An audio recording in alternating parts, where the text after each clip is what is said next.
നിങ്ങൾ എപ്പോഴെങ്കിലും ചിന്തിച്ചിട്ടുണ്ടോ, നമ്മൾ ഏറ്റവും കൂടുതൽ വിശ്വസിച്ച ഒരാൾ നമ്മുടെ ജീവനായി ഒരു കാര്യം നമ്മളിൽ നിന്ന് തട്ടിയെടുക്കുമ്പോൾ ഉണ്ടാവുന്ന ഒരു മാനസികാവസ്ഥ എന്താണെന്ന്? നിങ്ങളൊരു വീട് വെക്കുന്നു. കല്ലിന്മേൽ കല്ല് വെച്ച് ഉറക്കമില്ലാതെ രാത്രികൾ കഷ്ടപ്പെട്ട് പണിതൊരു വീട്. ഒരു ദിവസം രാവിലെ നിങ്ങൾ എഴുന്നേൽക്കുമ്പോൾ ആ വീട് പണിത കുറച്ച് ആൾക്കാരും നിങ്ങളുടെ കൂടെയുള്ള നിങ്ങളുടെ പങ്കാളിയും ചേർന്ന് നിങ്ങളെ കഴുത്തിന് പിടിച്ച് പുറത്താക്കുന്നു. ആ വീടിന്റെ ആധാരത്തിൽ നിന്ന് പോലും നിങ്ങളുടെ പേര് അവർ വെട്ടിമാറ്റുന്നു. നിങ്ങളെ ആ കോമ്പൗണ്ടിലേക്ക് പോലും കയറാൻ അനുവാദവുമില്ല. എന്തു തോന്നുന്നു നിങ്ങൾക്ക്? മൊത്തത്തിൽ തകർന്നു പോയില്ലേ? ഇന്ന് ഞാൻ നിങ്ങളോട് പറയാൻ പോകുന്നത് ഒരു കോർപ്പറേറ്റ് കഥയല്ല. സ്വന്തം മാതാപിതാക്കൾ ഉപേക്ഷിച്ച് ജീവിക്കാൻ വേണ്ടി വഴിയരികിലെ കുപ്പികൾ പുറക്കി വിറ്റ് ഒടുവിൽ താൻ ചോര നീരാക്കി ഉണ്ടാക്കിയ സ്വന്തം കമ്പനിയിൽ നിന്ന് ക്രൂരമായി ഇറങ്ങിപ്പോവേണ്ടി വന്ന ഒരു മനുഷ്യന്റെ കഥയാണ്. നിങ്ങൾ തോറ്റുപോയെന്ന് ലോകം വിധി എഴുതുന്നുണ്ടെങ്കിൽ ഈ കുറച്ച് സമയങ്ങൾ എനിക്ക് നിങ്ങൾ തരണം.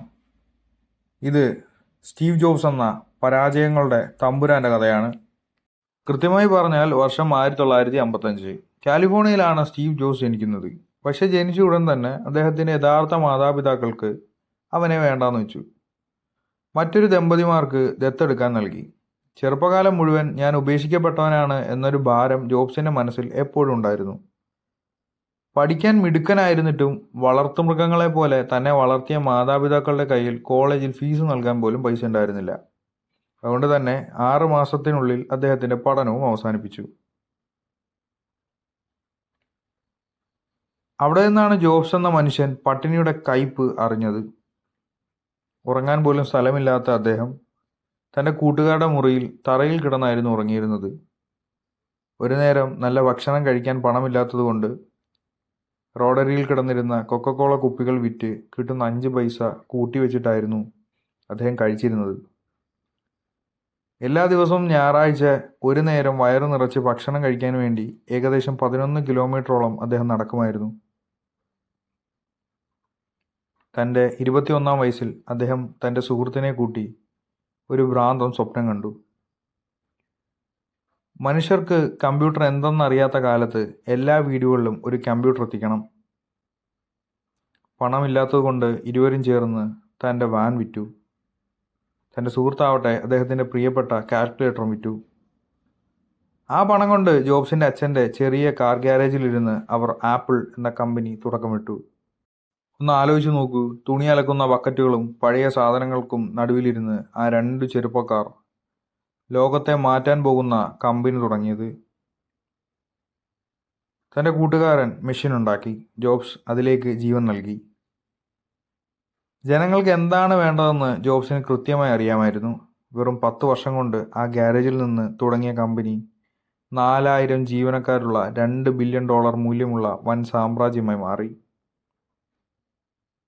25-ാം വയസ്സിൽ ജോബ്സ് ലോകം അറിയപ്പെടുന്ന കോടീശ്വരനായി. കഥ ഇവിടെ ശുഭമായി അവസാനിക്കേണ്ടതായിരുന്നു. പക്ഷേ ജീവിതം എപ്പോഴും നമ്മൾ വിചാരിക്കുന്ന വഴിക്കല്ലല്ലോ പോകുന്നത്. കമ്പനി വലുതായപ്പോൾ അത് നിയന്ത്രിക്കാൻ കുറച്ചുകൂടി പ്രൊഫഷണലായ ഒരു CEO വേണമെന്ന് ജോബ്സിന് തോന്നി. അങ്ങനെയാണ് അദ്ദേഹം പെപ്സി കമ്പനിയുടെ തലവനായ ജോണിനെ ആപ്പിളിലേക്ക് കൊണ്ടുവരുന്നത്. അന്ന് ജോബ്സ് ജോണിനോട് ചോദിച്ചിരുന്നു, നിനക്ക് ജീവിതകാലം മുഴുവൻ ഈ പഞ്ചസാര വെള്ളം വിറ്റ് ജീവിക്കണോ, അതോ എൻ്റെ കൂടെ വന്ന് ലോകം മാറ്റണോ? ഈ വാക്ക് കേട്ടിട്ട് ആണ് ജോൺ വന്നതും. പക്ഷേ കുറച്ച് വർഷങ്ങൾ കഴിഞ്ഞപ്പോൾ അവർ തമ്മിൽ ആശയപരമായ തർക്കങ്ങളുണ്ടായി.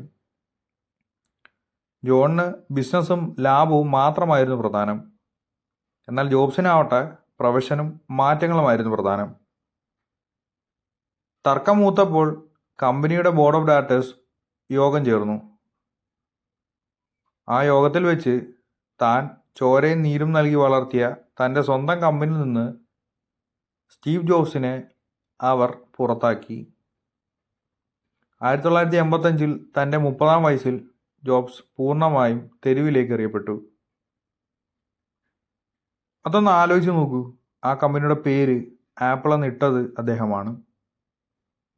അദ്ദേഹത്തിൻ്റെ ഓരോ ഉൽപ്പന്നത്തിലും അദ്ദേഹത്തിൻ്റെ ആത്മവിശ്വാസമുണ്ട്. എന്നിട്ടും ഒരു ദിവസം രാവിലെ ഓഫീസിലേക്ക് വരാൻ നോക്കുമ്പോൾ ഗേറ്റിൽ വെച്ച് സെക്യൂരിറ്റി തടയുകയാണ്. അദ്ദേഹത്തെ അവർ പൂർണ്ണമായും അപമാനിച്ചു. ജോബ്സ് പിന്നീട് പറഞ്ഞിട്ടുണ്ട്, തൻ്റെ ജീവിതത്തിലെ ഏറ്റവും കറുത്ത നാളുകളായിരുന്നു അതെന്ന്. വലിയൊരു ഡിപ്രഷനിലേക്ക് അദ്ദേഹം വീണുപോയി. സിലിക്കൺ വാലി വിട്ട് എങ്ങോട്ടെങ്കിലും ഓടിപ്പോയാലോ എന്ന് പോലും അദ്ദേഹം ചിന്തിച്ചു. ലോകം മുഴുവൻ അദ്ദേഹത്തെ നോക്കി പരിഹസിച്ചു. അഹങ്കാരിയായ ചെറുപ്പക്കാരൻ ഒടുവിൽ നാണം കെട്ട് പുറത്തായി എന്ന്. എല്ലാവരും വിചാരിച്ചു സ്റ്റീവ് ജോബ്സ് എന്ന അധ്യായം അവിടെ അവസാനിച്ചുവെന്ന്. പക്ഷെ അവിടെയാണ് സാധാരണക്കാരനും സ്റ്റീവ് ജോബ്സും തമ്മിലുള്ള വ്യത്യാസം. അദ്ദേഹം ചിന്തിച്ചു, അവർക്ക് എന്നെ കമ്പനിയിൽ നിന്ന് പുറത്താക്കാൻ കഴിഞ്ഞേക്കും, പക്ഷെ എൻ്റെ ഉള്ളിലെ കഴിവിനെ പുറത്താക്കാൻ അവർക്ക് കഴിയില്ല. അദ്ദേഹം തൻ്റെ പരാജയത്തെ ഒരായുധമാക്കി മാറ്റി. ജോബ്സ് പിന്നീട് പറഞ്ഞ മനോഹരമായ ഒരു വാക്കുണ്ട്, ആപ്പിളിൽ നിന്ന് പുറത്താക്കിയപ്പോഴാണ് എനിക്ക് മനസ്സിലായത് വൻ വിജയത്തിൻ്റെ ഒരു ഭാരം എൻ്റെ തലയിൽ നിന്ന് ഇറങ്ങിപ്പോയി എന്ന്. ഞാൻ വീണ്ടും ഒരു തുടക്കക്കാരനായി എന്ന്. ആ ലൈറ്റ്നസ് എൻ്റെ ജീവിതത്തിലെ ഏറ്റവും ക്രിയേറ്റീവായ കാലഘട്ടത്തിലേക്ക് എന്നെ നയിച്ചു. അദ്ദേഹം നെക്സ് എന്ന പേരിൽ പുതിയൊരു കമ്പ്യൂട്ടർ കമ്പനി തുടങ്ങി. അതുമാത്രമല്ല, നഷ്ടത്തിലോടിക്കൊണ്ടിരുന്ന ഒരു ചെറിയ ഗ്രാഫിക് ഡിവിഷൻ അദ്ദേഹം വാങ്ങി. അതിന് പിക്സർ എന്ന് പേരിട്ടു. നിങ്ങൾ കണ്ടിട്ടുണ്ടാകും ടോയ് സ്റ്റോറി. ലോകത്തിലെ ആദ്യത്തെ കമ്പ്യൂട്ടർ ആനിമേഷൻ സിനിമകളുണ്ടാക്കി ജോബ്സ് പിക്സറിനെ കോടികളുടെ സാമ്രാജ്യമാക്കി മാറ്റി. തോറ്റെന്ന് പറഞ്ഞ് ലോകത്തിനു മുന്നിൽ അദ്ദേഹം വീണ്ടും ജയിച്ചു കാണിച്ചു. അതേസമയം ജോബ്സ് ഇല്ലാത്ത ആപ്പിൾ കമ്പനി എവിടെ എത്തിയെന്നറിയാമോ? തകർന്ന് തരിപ്പണമായി. വിപണിയിൽ അവർക്കൊരു ഉൽപ്പന്നം പോലും വിൽക്കാൻ കഴിഞ്ഞില്ല. 1996 ആയപ്പോഴേക്കും കമ്പനി പൂർണ്ണമായും പൂട്ടിപ്പോകുമെന്ന അവസ്ഥയിലെത്തി. വെറും 90 ദിവസത്തെ പണം മാത്രമാണ് കമ്പനിയുടെ ബാങ്ക് അക്കൗണ്ടിൽ ഉണ്ടായിരുന്നത്. അവസാനം അവർക്ക് മനസ്സിലായി, ഈ കപ്പൽ മുങ്ങിക്കൊണ്ടിരിക്കുന്നു, ആ പഴയ കപ്പിത്താൻ തന്നെ വരണം. അങ്ങനെ ആപ്പിൾ കമ്പനി സ്റ്റീവ് ജോബ്സിൻ്റെ നെക്സ് എന്ന കമ്പനിയെ വിലയ്ക്ക് വാങ്ങി.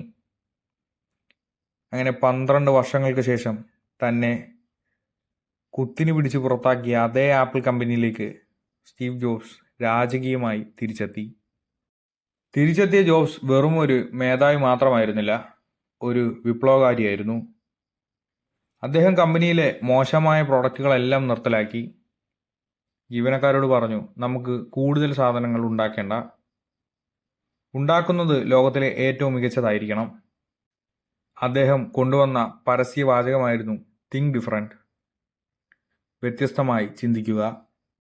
അതിനുശേഷം അദ്ദേഹം ലോകത്തിന് നൽകിയ ഉൽപ്പന്നങ്ങൾ എന്തൊക്കെയാണെന്ന് നിങ്ങൾക്കറിയാമല്ലോ. 2001 ഐപോഡ് വന്നു, നമ്മുടെ പോക്കറ്റിൽ സംഗീതം നിറച്ച്. 2007 ഐഫോൺ വന്നു. മൊബൈൽ ഫോൺ എന്താണെന്ന് അതുവരെ ലോകം കണ്ട കാഴ്ചപ്പാട് തന്നെ മാറ്റിമറിച്ചു. നോക്കിയയും ബ്ലാക്ക്ബെറിയും അന്ന് ജോബ്സിനെ പരിഹസിച്ചു. പക്ഷേ ഇന്ന് ആ കമ്പനി എവിടെയാണ്? ആപ്പിൾ എവിടെയാണ്? ക്യാൻസർ എന്ന മാരക രോഗം തൻ്റെ ശരീരത്തെ ബാധിച്ചപ്പോഴും മരണത്തോട് പോരാടിക്കൊണ്ടിരുന്ന് അദ്ദേഹം ആ വിപ്ലവമെല്ലാം നയിച്ചു. 2011 അദ്ദേഹം ഈ ലോകത്തോട് വിട പറയുമ്പോൾ സ്വന്തം മാതാപിതാക്കൾ ഉപേക്ഷിച്ച ആ കുട്ടിയെ ഓർത്ത് ലോകം മുഴുവൻ കണ്ണീരൊഴുക്കി. കാരണം അദ്ദേഹം വെറുമൊരു ബിസിനസ്സുകാരനായിരുന്നില്ല, മനുഷ്യൻ എങ്ങനെ ചിന്തിക്കണം എന്ന് പഠിപ്പിച്ച ഒരു വലിയ വ്യക്തിയായിരുന്നു. സുഹൃത്തുക്കളെ, ഇന്ന് ഞാൻ ഈ കഥ നിങ്ങളോട് പറഞ്ഞത് വെറും ഒരു ഹിസ്റ്ററി ക്ലാസ് എടുക്കാനല്ല. ഈ വീഡിയോ ഇപ്പോൾ കണ്ടുകൊണ്ടിരിക്കുന്ന നിങ്ങൾ പലരും നിങ്ങളുടെ ജീവിതത്തിലെ ഏറ്റവും കഠിനമായ ഗ്യാരേജ് നാളുകളിലൂടെ കടന്നു പോകുന്നവരായിരിക്കാം. പഠിച്ച ജോലി കിട്ടാത്തവർ, ബിസിനസ് തുടങ്ങി പരാജയപ്പെട്ടവർ, വിശ്വസിച്ചവർ ചതിച്ച് ഇറക്കിവിട്ടവർ. നിങ്ങളോട് എനിക്ക് ഒന്നേ പറയാനുള്ളൂ, നിങ്ങൾ ഒരു ഓഫീസിൽ നിന്നോ ഒരു ബന്ധത്തിൽ നിന്നോ അല്ലെങ്കിൽ ഒരു കൂടിക്കാഴ്ചയിൽ നിന്നോ അവർക്ക് പുറത്താക്കാൻ കഴിഞ്ഞേക്കും. പക്ഷേ നിങ്ങളുടെ ഉള്ളിൽ കഴിവുകളുണ്ട്.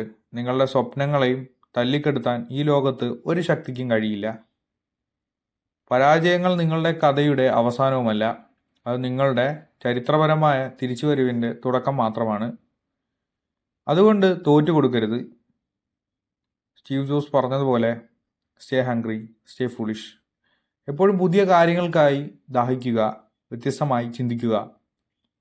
ഈ കഥ നിങ്ങളുടെ ഉള്ളിൽ ഒരു ചെറിയ തീപ്പൊരി ഉണ്ടാക്കിയെങ്കിൽ, ജീവിതത്തിൽ തോറ്റുപോയെന്ന് വിഷമിച്ചിരിക്കുന്ന നിങ്ങളുടെ ഒരു കൂട്ടുകാരനെ ഈ വീഡിയോ ഇപ്പോൾ തന്നെ ഷെയർ ചെയ്യൂ. നിങ്ങളുടെ ആ ഒരു ഷെയർ അവൻ്റെ ചിന്തകളെ മാറ്റിയേക്കാം. വീഡിയോ ഇഷ്ടപ്പെട്ടെങ്കിൽ ലൈക്ക് ചെയ്യാനും ചാനൽ സബ്സ്ക്രൈബ് ചെയ്യാനും മറക്കരുത്. അടുത്ത ആഴ്ചകളിൽ ഇതുപോലെയുള്ള പ്രചോദിപ്പിക്കുന്ന മറ്റൊരു മനുഷ്യൻ്റെ കഥയുമായി ഞാൻ വീണ്ടും വരാം. അതുവരെ വ്യത്യസ്തമായി ചിന്തിക്കുക. Thank you. ബൈ.